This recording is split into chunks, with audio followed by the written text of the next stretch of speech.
Percaya hanya kepadamu, Yesus, Kaulah perlindunganku, Engkau yang selalu ku puji. Tuhan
hadirat Tuhan, saat kita bersama-sama mendengarkan firman-Mu, fokus melewati setiap hari kami boleh mendengarkan dan benar. Kami bersyukur Bapa di dalam nama Tuhan Yesus Kristus. Haleluya.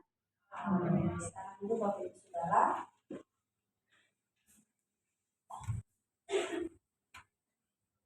Tuhan Shalom Bapak Ibu Saudara. Syukur karena kebaikan Tuhan kita boleh ada di tempat ini. Semua karena kebaikan Tuhan setelah Rabu dan Kamis kemarin libur. Hari ini semua karena kebaikan Tuhan kita boleh ada di tempat ini. Baik Bapak Ibu Saudara, bersama-sama kita akan belajar kebenaran firman Tuhan hari ini. Mari kita buka firman Tuhan dalam kitab 1 Tesalonika.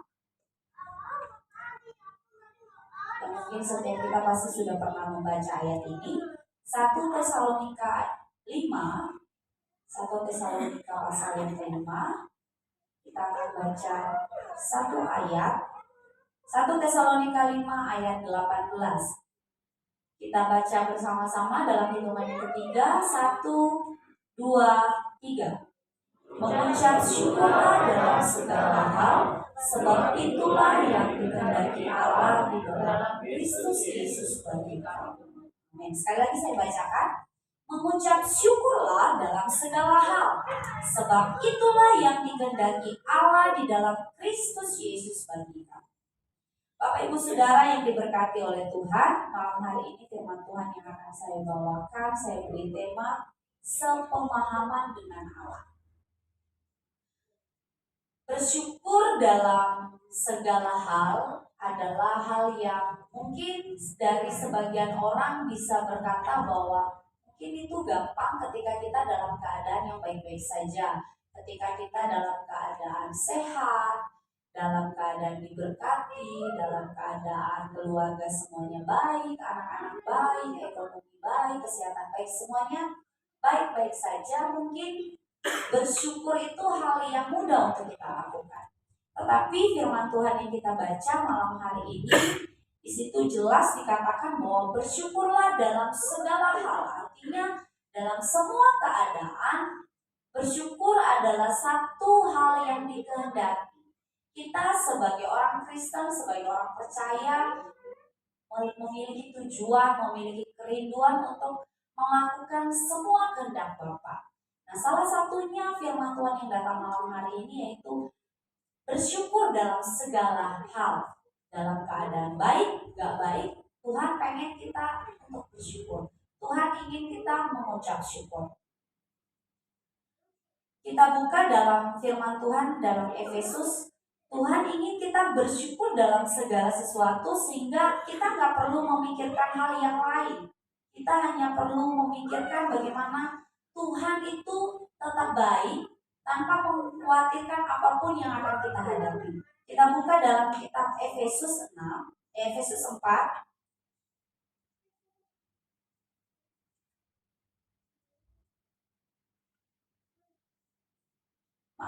Filipi 4. Kitab Filipi 4 ayat yang ke-6 saya akan bacakan. Filipi 4 ayat 6. Janganlah hendaknya kamu khawatir tentang apapun juga, tetapi nyatakanlah dalam segala hal keinginanmu kepada Allah dalam doa dan permohonan dengan ucapan syukur. Tuhan ingin untuk kita bersyukur dalam segala hal dan tidak perlu khawatir tentang apapun yang kita akan hadapi, hanya nyatakanlah ucapan syukur kita di hadapan Tuhan. Nah, Bapak Ibu Saudara yang diberkati oleh Tuhan, bersyukur dapat saya artikan seperti ini. Mengucap syukur sama dengan setuju dengan apapun yang Tuhan lakukan. Saya dapat mengartikan bahwa bersyukur atau mengucap syukur itu sama dengan setuju dengan apapun yang Tuhan ingin lakukan. Nah, untuk setuju dengan apapun yang Tuhan ingin lakukan dalam kehidupan kita itu bukan perkara yang mudah. Artinya bahwa bersyukur itu bukan sesuatu yang mudah. Dalam artian ketika kita dalam keadaan yang diberkati mungkin gampang. Tapi kalau ketika kita sedang sakit, sedang dalam kesulitan ekonomi, besok mau makan apa? Anak-anak dalam keadaan yang keluarga dalam keadaan yang tidak baik-baik saja, rumah tangga dalam keadaan yang tidak baik-baik saja. Bagaimana kita bisa bersyukur? Bagaimana kita bisa menyatakan ucapan syukur di dalamnya? Artinya bahwa setuju dengan kehendak Allah itu adalah sesuatu yang bagi manusia itu perkara yang sulit. Karena kita harus melepaskan ego kita, melepaskan kehendak kita, melepaskan keinginan kita untuk setuju dengan apapun yang Tuhan lakukan. Tapi untuk kita bisa bersyukur, maka kita harus setuju dengan Tuhan. Bapak Ibu Saudara yang diberkati oleh Tuhan, setuju dengan Allah itu artinya kita punya pemahaman yang sama dengan Allah. Kita punya pandangan yang sama dengan Allah. Setuju pada sesuatu dengan seseorang berarti kita punya pandangan yang sama. Misalnya, saya dan Lin setuju bahwa Danau Poso itu bagus, indah, karena sama-sama kita sudah pernah ke sana, sama-sama kita sudah melihat, dan sama-sama kita sudah merasakan. Kita punya pemahaman yang sama. Setuju dengan Allah berarti kita punya cara pandang yang sama dengan Allah, pemahaman yang sama dengan Allah, pikiran yang sama dengan Allah, perasaan yang sama dengan Allah. Dan di dalamnya akan ada ucapan syukur kalau kita punya pemahaman yang sama. Nah, bagaimana untuk kita bisa punya pemahaman yang sama dengan Allah? Bagaimana caranya untuk kita bisa sepaham dengan Allah? Mungkin saya minta bantuan dari beberapa Bapak Ibu Saudara yang ada di tempat ini. Saya punya kertas di sini. Mami Cici sama Papi Abes lihat kertasnya warna apa? Merah. Warna merah. Papi sama Papa Albert lihatnya warna apa? Warna putih. Ya. Dari sebelah kanan saya, Mami Cici sama Papi Abes lihatnya warna merah. Papi sama Ko Albert lihatnya warna putih. Bisa nggak ya kalau Papi melihat warna merah di sini? Mami Cici bisa nggak melihat warna putih di sini? Berarti Mami Cici sama Papi Abes sama Mami Cici, Papi sama Ko Albert tidak sepaham. Karena mereka berada di posisi yang berbeda. Bagaimana untuk kita bisa sepaham dengan Allah? Maka kita harus seposisi dengan Allah. Kita harus berada di tempat yang sama dengan Allah. Papi sama Ko Albert bisa sepakat bahwa ini warna putih. Mami Cici sama Papi Abes bilang ini warna merah. Padahal kertas yang sama. Kertasnya sama. Cuma posisi kedua belah pihak yang membuat mereka punya pandangan yang berbeda. Nah, bagaimana untuk kita bisa sepaham dengan Allah? Maka kita harus berada dalam posisi yang sama dengan Allah. Kalau kita berada di tempat yang sama dengan Allah, maka kita akan bisa memahami, mengerti, melihat seperti Allah melihat. Kita akan punya pikiran seperti Allah. Kalau kita sudah punya pikiran, pemahaman, pengertian yang sama dengan Allah, maka ayat tadi mengucap syukur dalam segala hal kita bisa lakukan. Karena kita bisa melihat semua keadaan, baik, gak baik, diberkati, gak diberkati, kita akan melihat kebaikan Tuhan di dalam. Karena kita berada di posisi yang sama dengan firman Tuhan berkata bahwa Tuhan mendatangkan kebaikan bagi mereka yang mengasihi Allah. Artinya bahwa ketika kita berada di tempat yang sama dengan Allah, berarti kita sepemahaman dengan Allah sehingga kita bisa melihat semua kebaikan Tuhan dalam masalah, dalam berkat Tuhan sekalipun. Itu yang membuat kita bisa bersyukur. Itu yang memampukan kita bisa mengucap syukur dalam segala hal, dalam segala keadaan. Itu yang pertama, bagaimana kita bisa sepaham dengan Allah. Yang kedua, supaya kita bisa sepaham dengan Allah. Yang kedua adalah mengisi pikiran kita sesuai dengan keinginan Allah.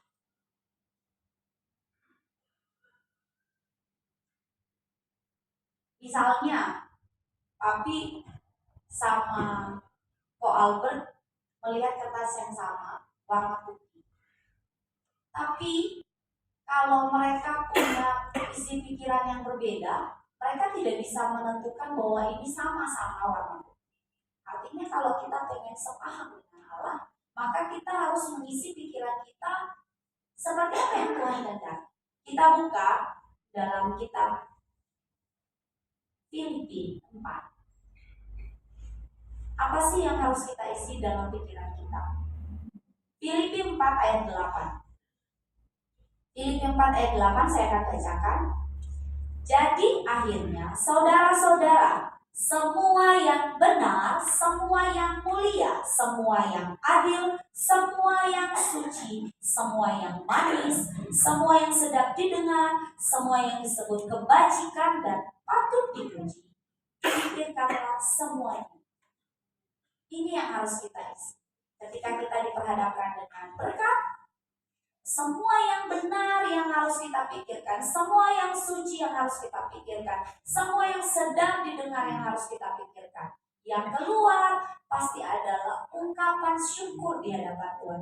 Ketika diperhadapkan dengan masalah, semua yang benar yang kita pikirkan, semua yang mulia, semua yang adil, semua yang suci, semua yang manis, ada kebaikan Tuhan dalam masalah ini. Ada ucapan syukur. Itu yang membuat kita bisa sepemahaman. Isi pikiran kita dengan apa yang Tuhan kehendaki untuk kita isi, dengan apa yang Tuhan inginkan untuk kita isi pikiran kita. Yang ketiga, bagaimana untuk kita bisa sepaham dengan Allah? Yang ketiga adalah, yang pertama tadi kita harus seposisi dengan Allah. Yang kedua, kita harus mengisi pikiran kita dengan keinginan Allah. Dan yang ketiga, dari kedua ini tidak akan bisa sempurna kalau yang ketiga ini kita tidak lakukan. Yang ketiga adalah membiarkan Allah tinggal di dalam kita. Dimanapun kita berada, dalam keadaan apapun kita, kalau Allah tinggal di dalam kita, berarti kita berada di tempat yang sama dengan Allah. Pikiran kita diisi dengan Allah. Makanya yang ketiga supaya kita bisa sepemahaman dengan Allah, biarkan Allah tinggal di dalam kita. Loh, Tuhan kan bisa masuk aja, kalau memang mau tinggal ya tinggal aja. Enggak, Tuhan itu bisa masuk dalam hati kita, dalam kehidupan kita ketika kita buka hati. Karena Tuhan memberikan kita kehendak bebas untuk memilih, membiarkan Tuhan. Firman Tuhan berkata, Tuhan berdiri di pintu hati kita mengetok. Tuhan nggak nerobos, Tuhan nggak dobrak aja biar masuk. Nggak, Tuhan ketok. Berarti artinya kalau Tuhan mengetok, kalau kita buka pintu baru Tuhan masuk. Artinya bahwa membiarkan Tuhan tinggal di dalam hidup kita itu adalah kerjasama antara kita dengan Tuhan. Tuhan nggak bisa bekerja sendiri secara maksimal dalam hidup kita kalau kita nggak mau kerjasama dengan Tuhan. Bagian kita membiarkan Allah tinggal dalam hidup kita, membiarkan Roh Kudus tetap tinggal di dalam kita. Firman Tuhan kita buka dalam Yohanes 15.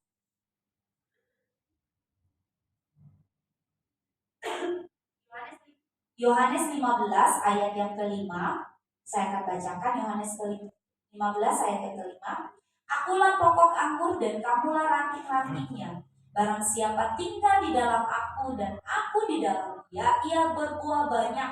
Sebab di luar aku, kamu tidak dapat berbuat apa-apa. Di luar Tuhan, tidak akan bisa ada ucapan syukur ketika kita menghadapi masalah. Tidak akan ada pemahaman, tidak akan ada pengertian, tidak akan ada penglihatan yang sama dengan Allah ketika kita berada di luar Tuhan atau ketika Tuhan tidak tinggal di dalam kita. Jadi Bapak Ibu Saudara yang diberkati oleh Tuhan, mari bawa hidup kita untuk kita bisa sepemahaman dengan Allah. Mengucap syukur adalah merupakan salah satu kehendak yang Allah kehendaki untuk kita bisa lakukan. Keinginan Allah dalam segala situasi. Bukan hal yang mudah, bukan hal yang gampang untuk kita bisa bersyukur ketika kita nggak diberkati, ketika kita dalam masalah. Tapi ketika kita punya pemahaman yang sama dengan Allah, maka ucapan syukur bisa keluar dari mulut kita, dari hati kita. Hidup kita akan dipenuhi dengan sukacita. Mari miliki pemahaman yang sama dengan Allah, yaitu ketika kita berada dalam posisi yang sama, kita berada di tempat yang sama dengan Allah, di mana Allah berada, sehingga kita bisa melihat kebaikan Tuhan, kita bisa memahami, mengerti seperti Allah punya pikiran. Yang kedua, mari kita isi pikiran kita dengan keinginan Allah. Semua hal yang benar, yang suci, yang manis, yang sedap didengar, yang patut dipuji, yang adil, itulah yang kita pikirkan, itulah yang kita isi dalam pikiran kita. Yang ketiga, biarkan Allah tetap tinggal dalam hidup kita. Tuhan tidak pernah meninggalkan kita. Allah kita adalah Allah yang setia.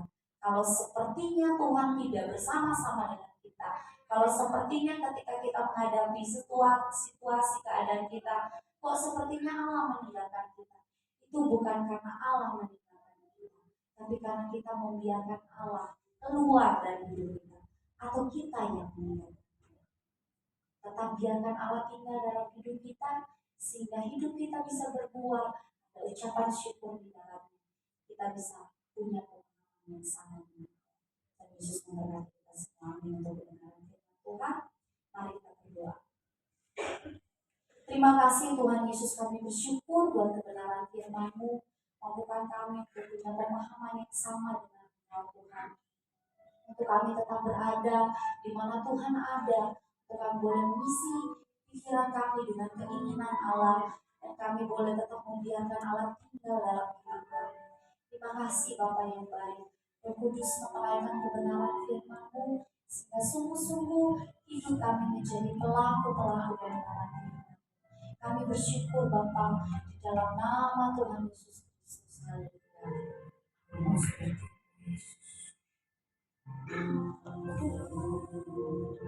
Oh, seperti-Mu Yesus, disempurnakan selalu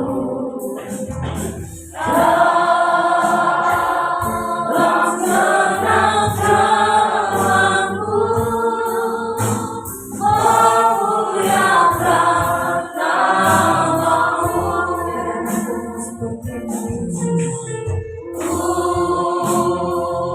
Mau seperti-Mu Yesus,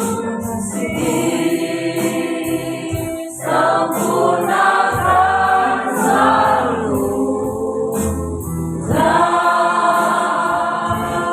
senang jalanku, memuliakan nama-Mu. Katakan ku mau seperti-Mu,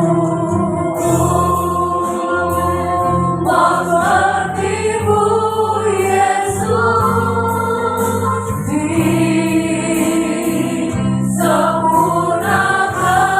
selalu dalam senang jalanku, memuliakan nama-Mu.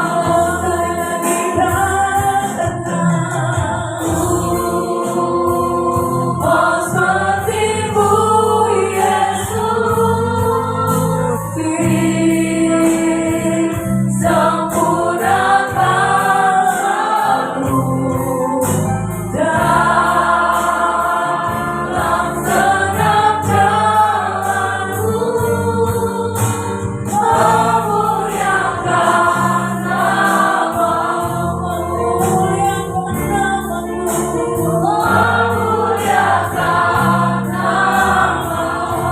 memuliakan nama-Mu, memuliakan